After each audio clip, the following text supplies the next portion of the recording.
বন্ধুরা, খবর সংযোগের বিশ্লেষণমূলক অনুষ্ঠানের আজকের ভিডিওতে আমরা কথা বলবো এমন কিছু ঘটনা নিয়ে যেগুলো এখন গোটা বিশ্বকে নাড়িয়ে দিচ্ছে।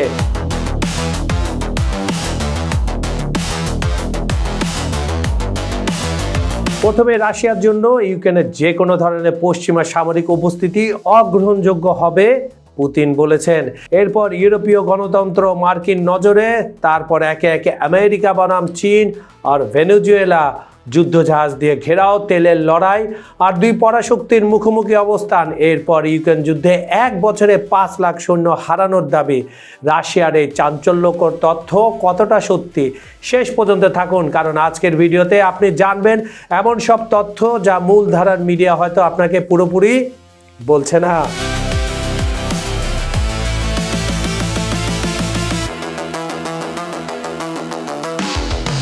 ভিডিওটা শেষ পর্যন্ত দেখুন, মিস করবেন না। আর হ্যাঁ, লাইক আর শেয়ার করতে ভুলে যাবেন না।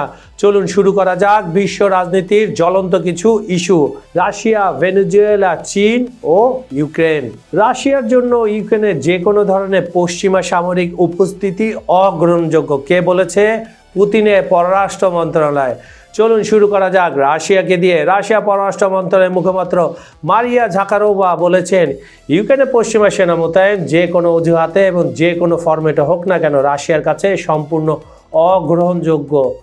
মানে এই ধরনের পাঠাবা, তোমাদের লাত মেরে ইউক্রেন থেকে যে দেশ থেকে আসছিল সে দেশে পাঠাই দেব, এইভাবে ইঙ্গিতটা করেছে পুতিন। তিনি সতর্ক করে জানান, এ ধরনের তথাকথিত শান্তিরক্ষীরা রুশ সেনাবাহিনীর বৈধ লক্ষ্যবস্তুতে পরিণত হবে।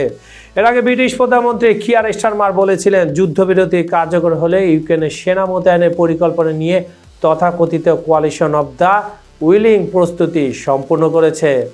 মানে সব কিছু পায়তারা। এই পায়তারা আগেই পুতিন ধরে ফেলেছিল, এই জন্য তার মুখপাত্র দিয়ে আগে একটা ওয়ার্নিং করে দিল।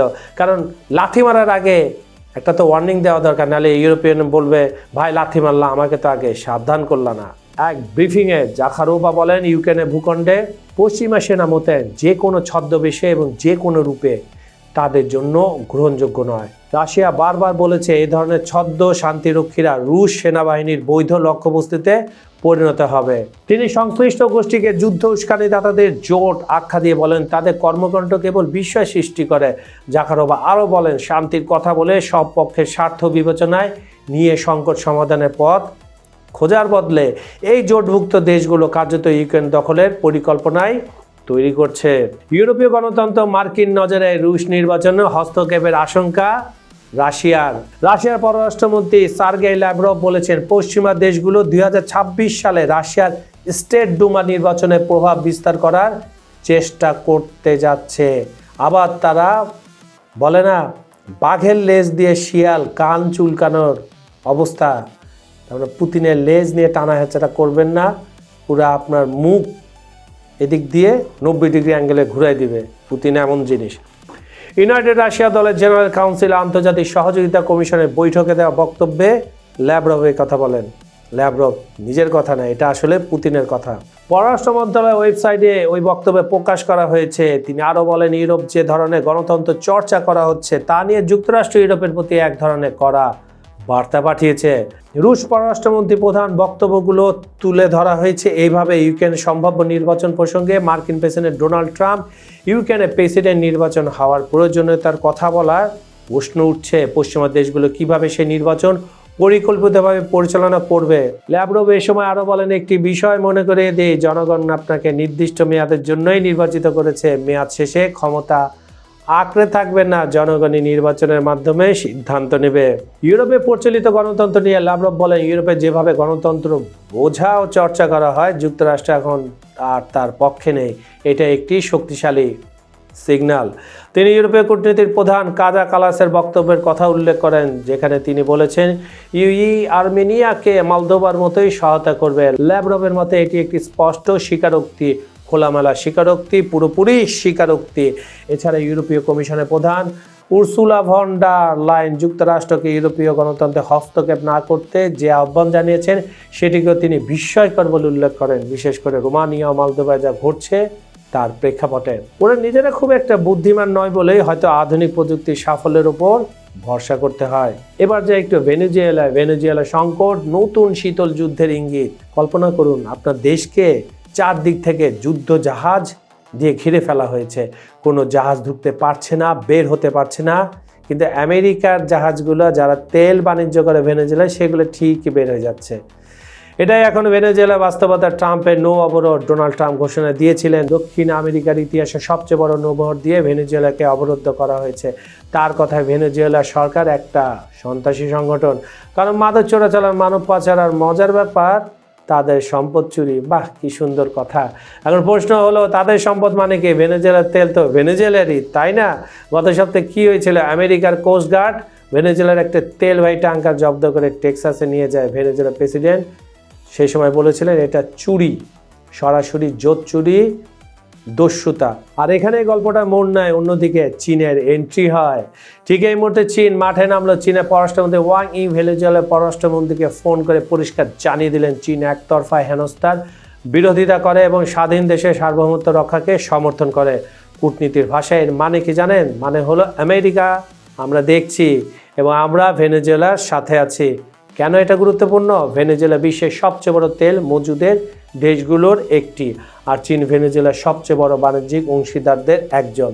এটা শুধু তেলের লড়াই না, এটা প্রভাব বিস্তারের লড়াই। আমেরিকা চায় ল্যাটিন আমেরিকায় তার নিয়ন্ত্রণ ফিরিয়ে আনতে, চীন চায় সেখানে নিজের প্রভাব বাড়াতে, আর মাঝখানে পড়েছে ভেনেজুয়েলার সাধারণ মানুষ।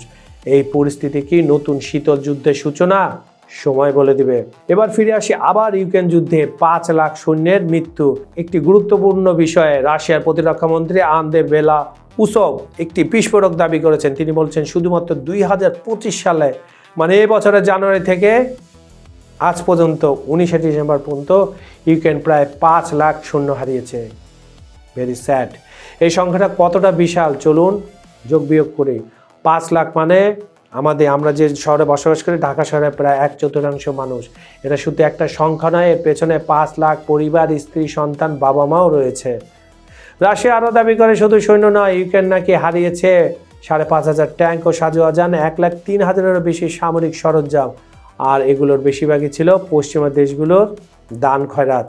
কিন্তু সত্যিটা কি? এখানে একটি বিশাল বাট আছে। ইউক্রেন এখনও এই দাবির কোনো প্রতিক্রিয়া জানায়নি, আর যুদ্ধে উভয় পক্ষে সাধারণত তাদের ক্ষয়ক্ষতি কমিয়ে বলে এবং প্রতিপক্ষের ক্ষতি বাড়িয়ে বলে। স্বাধীন বিশ্লেষকরা বলছেন প্রকৃত সংখ্যা সম্ভবত এর চেয়ে কমও হতে পারে, কিন্তু হ্যাঁ, ইউক্রেনের ক্ষয়ক্ষতি অবশ্যই মারাত্মক। এই পুরো বিষয় নিয়ে কিছু ফ্যাক্ট আপনাদের সাথে শেয়ার করে। যুদ্ধ শুরুর পর 18 থেকে 60 বছর বয়সী পুরুষদের দেশ ত্যাগ নিষেধাজ্ঞা করা হয়েছে, মানে দেশ ছেড়ে যেতে পারবে না, ইউক্রেন এটা বলেছে। সেনাবাহিনীতে যোগদানের বয়স 27 থেকে কমিয়ে 25 করা হয়েছে। প্রতিদিন ইউক্রেনের পুরুষরা সীমান্ত দিয়ে পালিয়ে যাওয়ার চেষ্টা করছেন। এই যুদ্ধের আসল শিকার কারা? রাজনীতিবিদরা নয়, সাধারণ মানুষ, যাদের স্বপ্ন ছিল, পরিবার ছিল, ভবিষ্যৎ ছিল। বন্ধুরা, আজকের ভিডিওতে আমরা কি দেখলাম? রাশিয়া নিয়ে ইউরোপের মাথা ব্যথা, ইউক্রেনের বিদেশি সৈন্য, ভেনেজুয়েলায় আমেরিকা চীনের নতুন স্নায়ুযুদ্ধ, আর ইউক্রেন যুদ্ধের ভয়াবহ মানবিক মূল্য। এখন আপনার পালা, কি সেটা কমেন্ট সেকশনে জানান। পশ্চিমারা রাশিয়ার সঙ্গে বাড়াবাড়ি করছে, ন্যাটো রাশিয়ার নির্বাচন নিয়ে বেশি মাথা খাওয়াচ্ছে। আপনি কি মনে করেন চীন ভেনেজুয়েলার পাশে সত্যি দাঁড়াবে? আর ইউক্রেন যুদ্ধের শেষ কোথায়? খবর সংযোগের আন্তর্জাতিক অঙ্গনে বিশ্লেষণমূলক ভিডিওটি যদি আপনাদের একটুও ভালো লেগে থাকে, লাইক করুন, কমেন্ট করুন, শেয়ার করতে ভুলবেন না। খবর সংযোগের সঙ্গে থাকুন, সাবস্ক্রাইব করে রাখুন, কারণ এই পথ চলার সাথী আপনারাই। আর হ্যাঁ, মনে করে দিয়ে আপনি কোন দেশ, জেলা, উপজেলা বা গ্রাম থেকে দেখছেন সেটি জানিয়ে দিন। আপনাদের প্রতিটি মন্তব্যই আমাদের টিমের জন্য নতুন শক্তি। আজ এ পর্যন্তই। আমি কাজল হায়দার বিদায় নিচ্ছি।